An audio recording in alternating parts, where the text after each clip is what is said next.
As the land war stalled, the two sides began to focus on naval supremacy on the Great Lakes, specifically Lake Ontario, with the Canadians having a decent head start in the number of ships and boats in their possession on the lake.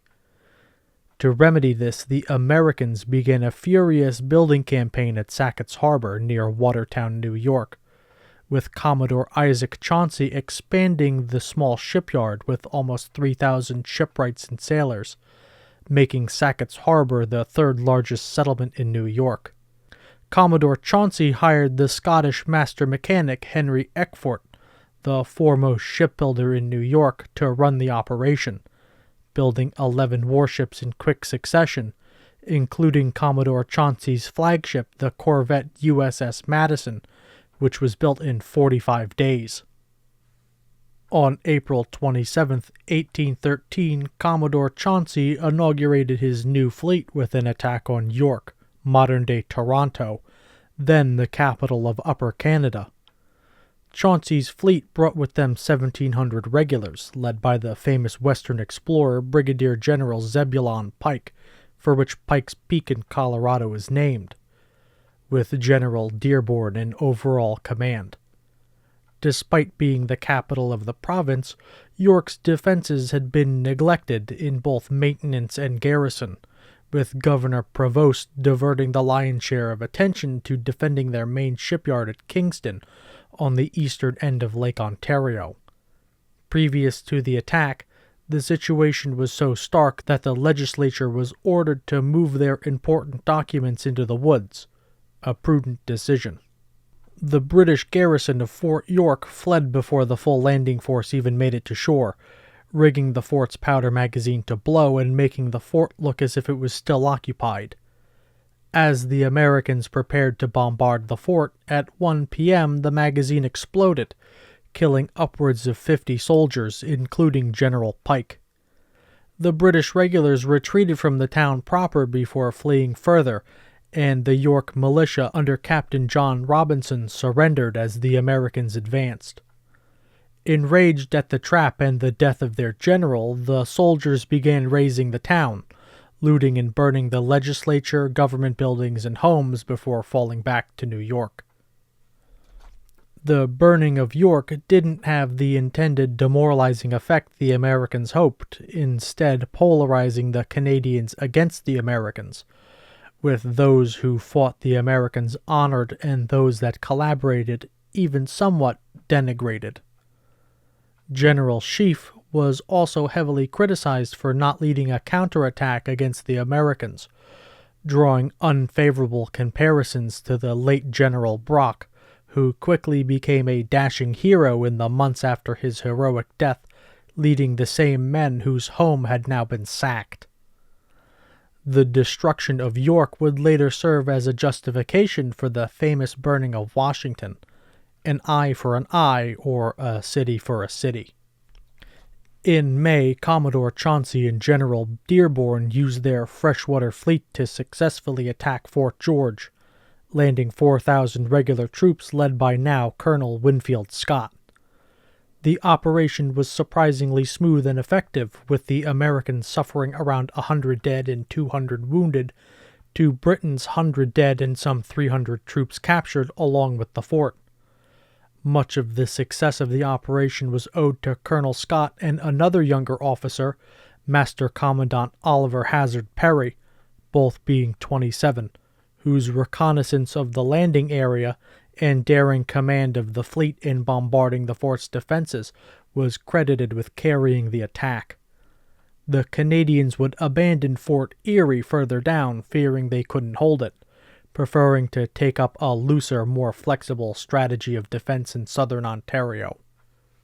The Americans would only hold Fort George until December 10th, after a disastrous sortie against Canadian outposts in the area saw much of the garrison captured, resulting in the abandonment of the position. On their way out, the American soldiers would burn the village of Niagara-on-the-Lake, leaving many Canadians to freeze to death as they fled their burning homes, rallying Canadian sentiment against the Americans. Resulting in a retaliatory invasion on December 18th, Led by General Phineas Rawle, the British and their native allies captured Fort Niagara and attempted to sack Lewiston, though most of the civilians managed to escape. This was followed up on December 30th with a second invasion, this time burning the port village of Black Rock, now a neighborhood of Buffalo, destroying 4 docked warships, before moving on to sack Buffalo later in the day. In the summer of 1814, the Americans returned across the Niagara, led by Major General Jacob Brown and now Brigadier General Scott, capturing Fort Erie and Queenston on July 3rd. General Riall, not knowing the strength of the Americans nor of the capture of Fort Erie, attempted to meet the invasion force head-on and was defeated at the Battle of Chippewa. The British were forced to retreat in the face of the American troops, who had been trained in marksmanship and discipline over the winter by Scott, with Riall expecting the same rabble from the previous years to turn up. Riall was reinforced with the arrival of the new Lieutenant Governor of Upper Canada, General Gordon Drummond, and both sides began to scout for a battle. On July 25th, a scouting party led by General Scott attempted to clear what he thought was just a roadblock at Lundy's Lane, a road that ran west off the main Niagara portage along the Canadian side of the river to the town of Niagara Falls. Unbeknownst to Scott, the British had heavily invested the hill that served as the town's graveyard with artillery and Congreve rockets, and that this roadblock was actually the outer edge of a much larger army. The skirmish quickly precipitated into the bloodiest battle of the war fought in Canada. During the Battle of Lundy's Lane, the Americans suffered some 170 men killed and over 500 wounded, with the British also suffering upwards of 90 dead and roughly the same number as the Americans in wounded. General Riall and Scott were both wounded so severely that their career in this war ended, with Riall allowed to return to Britain due to the severity of his wounds, despite being captured by the Americans. The disastrous result of the battle forced General Brown, also wounded at Lundy's Lane, to fall back to New York, leaving Brigadier General Edmund P. Gaines to hold Fort Erie, which soon after in August was besieged by General Drummond. The battle solidified the stalemate in the New York-Ontario border, both sides too beaten up to act any further on their plans. Though the British could claim a strategic victory, the cost was great and it forced both sides into a defensive posture, unable to make any headway against the other. Until 1813, the war between the Tecumseh-aligned Red Stick faction and the American-aligned Muskogee Creek was just a civil war, but on July 27th, a group of Alabama provincial militia, then still organized under the Mississippi Territory, intercepted a party of Red Sticks led by Chief Peter McQueen returning from a supply run to Pensacola, Spanish Florida. The militia ambushed the Red Sticks at Burnt Corn Creek in modern-day Escambia County, Alabama, scattering the creek into the nearby swamps. Once scattered, the Americans began looting the baggage train. Distracted, the Creeks, incensed by the open looting, rallied and counterattacked, driving the Americans off. Chief McQueen continued on to his destination, rallying another chief, William Weatherford, better known as Red Eagle, to attack Fort Mims, some 35 miles upriver from Mobile. Nearly 1,000 Red Stick warriors descended on Fort Mims, which was defended by about 250 militia.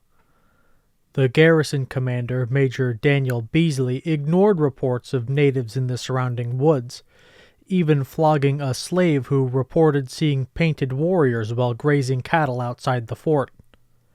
The Red Sticks attacked while the garrison broke for lunch, rushing the gates, which were poorly maintained and unguarded, capturing the outer stockades. By 3 p.m., the Red Sticks had captured the inner walls and set fire to the fort's bastion, capturing or killing some 500 people, American, Creek, and slave alike.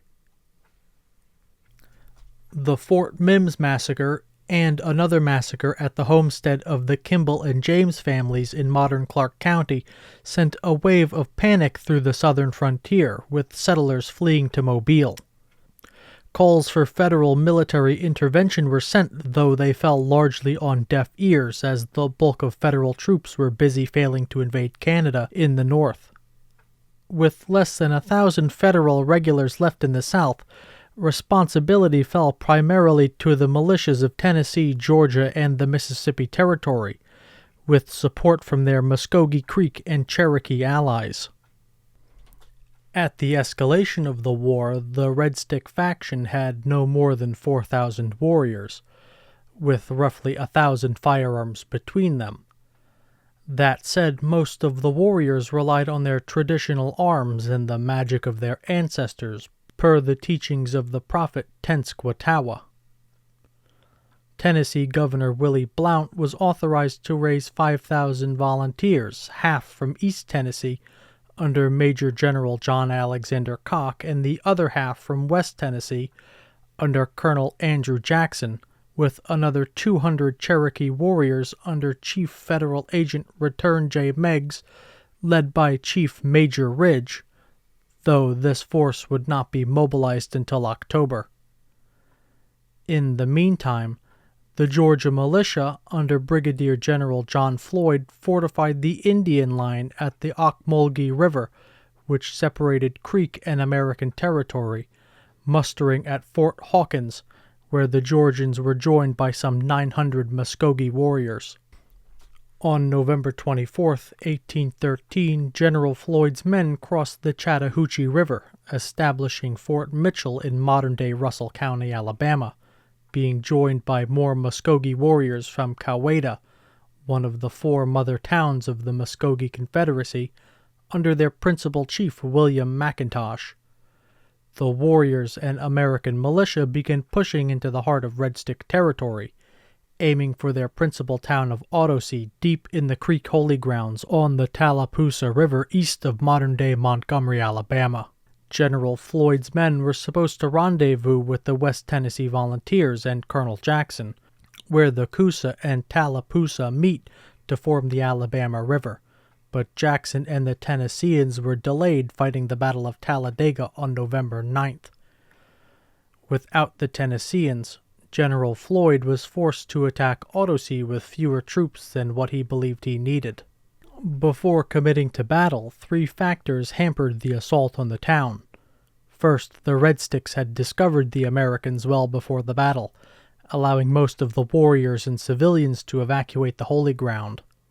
Second, the Tallapoosa was too cold and deep to cross at Ottosee, forcing the soldiers to cross at the Caleby Creek a few miles east of the town, affording the Red Sticks more time to escape.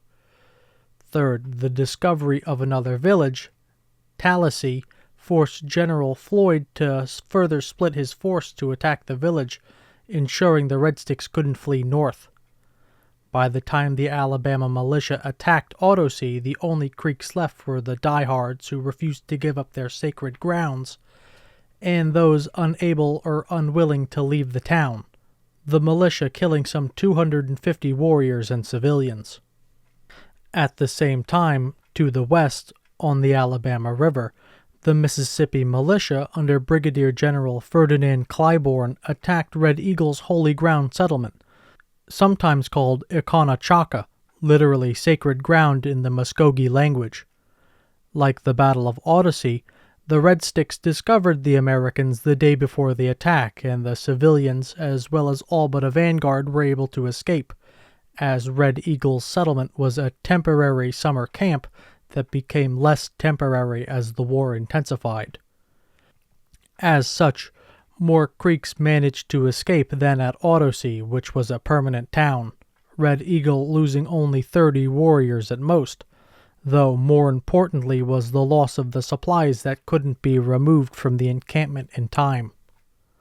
To the north, the newly promoted Brigadier General Jackson was constructing a new fort on the site of the old French Fort Toulouse at the head of the Alabama River, where he was supposed to meet the Alabama militia the previous month, the soldiers christening the new fortification Fort Jackson in their leader's honor. In March of 1814, 5,000 new Tennessee volunteers arrived to replace the previous year's troops, whose enlistments had ended in January, in addition to more allied native warriors and the regular troops of the 39th Infantry Division under Colonel John Williams. With these fresh troops, General Jackson began pushing the remaining Red Sticks out of Alabama from Fort Jackson, catching Chief Meenawah and 1,000 warriors on the 27th at the Battle of Horseshoe Bend, some 50 miles to the northeast from the fort on the Tallapoosa River. Despite the excellent position and impressive fortifications of the Red Stick village, the combined outflanking by the Tennessee cavalry, led by General John Coffee, artillery fire, and a coup de grace bayonet charge from the regulars saw 800 of the best Red Stick warriors the faction had left killed, the few remaining fleeing south to the Gulf Coast. Following the defeat, General Jackson forced the remaining Red Stick leadership to sign the Treaty of Fort Jackson, ultimately ceding 23 million acres of Creek land in Georgia and Alabama to the United States. Following the surrender of Fort Detroit, command of the Army of the Northwest fell to Brigadier General James Winchester. General Winchester took up a defensive strategy that was unpopular with not only the men under his command, but James Madison, who replaced him with General William Henry Harrison late in 1812. Harrison, despite this, fortified his position throughout the winter in anticipation of a spring offensive. In January, Harrison's army suffered a serious defeat at Frenchtown, also remembered as the River Raisin Massacre, in which General Winchester's winter headquarters were attacked by native warriors, led by Chief Roundhead, and British regulars led by Colonel Henry Proctor, resulting in 400 American soldiers killed, 500 more captured, along with General Winchester and James Madison's second cousin, Major George Madison. Soon after, between 60 and 100 Americans were killed by Tecumseh's warriors on the march north, highlighting that America's position in the Northwest was still on a knife edge.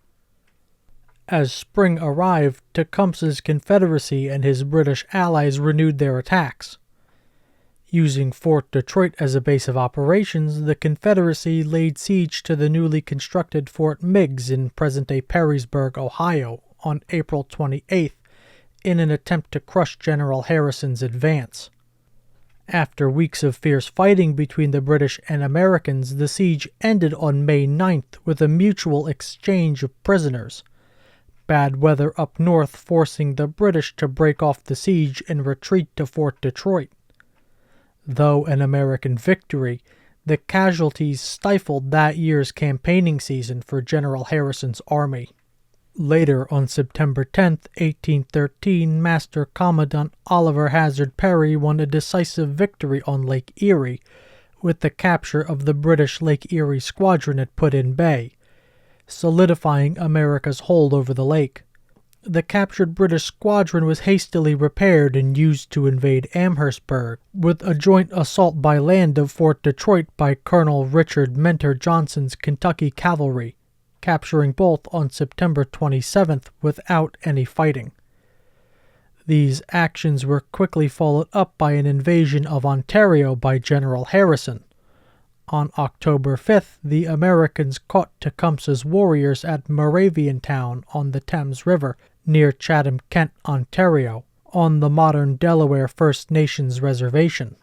In the ensuing battle, Tecumseh was killed by Colonel Johnson's cavalry and some reports by Johnson himself. With the death of Tecumseh, the Northwest Confederacy died too, with little fighting continuing in America's northwestern frontier. Soon, though, the United States would run out of time. In Part 3, we will cover the end of the War of 1812, the burning of Washington, and what the war meant for those involved. Thanks for watching or listening. If you want to see the second part, the best way to do that is to subscribe to Mid-Atlantic Chronicles and hit the bell. While you're there, a like would be nice too. If you have a topic from American history you'd like to see, or just have something to say, feel free to leave a comment. It does help the video. Thank you.